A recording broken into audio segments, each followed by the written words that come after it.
आप सभी संतोषी माता के व्रत कथा का श्रवण करेंगे। है कि नियम पूर्वक व्रत करना अत्यंत फलदायी होता है। जो भी भक्त इस व्रत को विधि विधान से करता है, मां संतोषी उनकी सभी मनोकामनाएं पूर्ण करती है। अगर कोई अविवाहित कन्या 16 शुक्रवार के व्रत करती है तो उनके विवाह का योग शीघ्र बनते हैं। वहीं विवाहित महिलाओं को इस व्रत को रखने से सुख सौभाग्य की प्राप्ति होती है। व्रत रखने के साथ साथ कथा सुनने से ही व्रत का पूर्ण फल प्राप्त होता है। तो आइए भक्तजनों, हम सभी श्रद्धा पूर्वक सुनते हैं शुक्रवार व्रत की विधि, उसके उद्यापन, कथा एवं आरती। शुक्रवार व्रत की विधि। इस व्रत को करने वाले कथा कहते सुनते समय हाथ में गुड़ और चना रखें। सुनने वाले संतोषी माता की जय, संतोषी माता की जय इस प्रकार जय जयकार मुख से बोलते जावे। कथा समाप्त होने पर हाथ का गुड़ चना गाय को खिलावे। कलश पर रखा हुआ गुड़ चना सबको प्रसाद के रूप में बांट दें। कथा के पूर्व कलश को जल से भरें और उसके ऊपर गुड़ चना से भर के कटोरा रखें। कथा समाप्त होने पर और आरती होने के बाद कलश के जल को सब जगह पर छिड़के और बचा हुआ जल तुलसी की क्यारी में सींच देवें। यथाशक्ति गुड़ और चना लेकर माता का व्रत करें। गुड़ घर में हो तो उसे लेवे, विचार न करें, क्योंकि माता तो भावना की भूखी है। कम ज्यादा का कोई विचार नहीं करें। व्रत के उद्यापन में 2.5 सेर खाजा, खीर और चना का शाक नैवेद्य रखें। घी का दीपक जला संतोषी माता की जय जयकार बोल नारियल तोड़े। इस दिन घर में कोई प्राणी खटाई न खावे। खट्टी वस्तु खाने से माता का कोप होता है, इसलिए उद्यापन के दिन दाल, शाक आदि किसी भी वस्तु में खटाई न डालें। न आप खावें, न खटाई किसी दूसरे को खाने को दें। इस दिन 8 लड़कों को भोजन करावें। वर, जेठ, घर कुटुंब का मिलता हो तो दूसरे को बुलाना नहीं चाहिए। अगर कुटुंब के न मिले तो ब्राह्मणों के, रिश्तेदारों के अथवा पास पड़ोसियों के लड़के को बुला लें। उन्हें खटाई की कोई वस्तु नहीं देनी चाहिए तथा भोजन कराकर यथाशक्ति दक्षिणा देनी चाहिए। नकद पैसा न दे, कोई वस्तु दक्षिणा में देनी चाहिए। व्रत करने वाले कथा सुनकर प्रसाद ले, एक समय भोजन करे। इस प्रकार करने से माता जैसे इस बाई पर प्रसन्न हुई, वैसे ही सब पर प्रसन्न होंगी।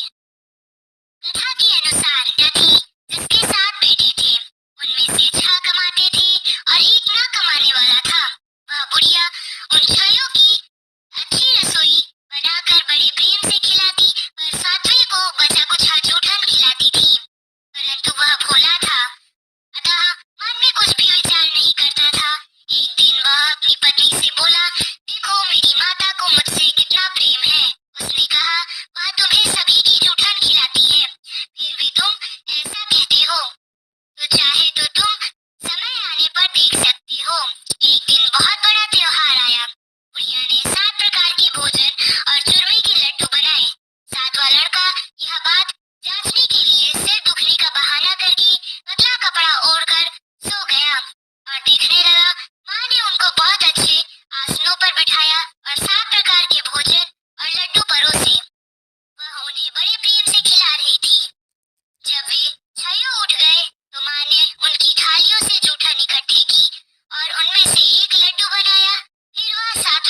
घर जाना और चौक के बीच में गट्ठर डालकर जोर जोर से 3 आवाजें लगाना। सासू जी, लकड़ियों का गट्ठा लो, भूसे की रोटी दो और नारियल के खोपड़े में पानी दो।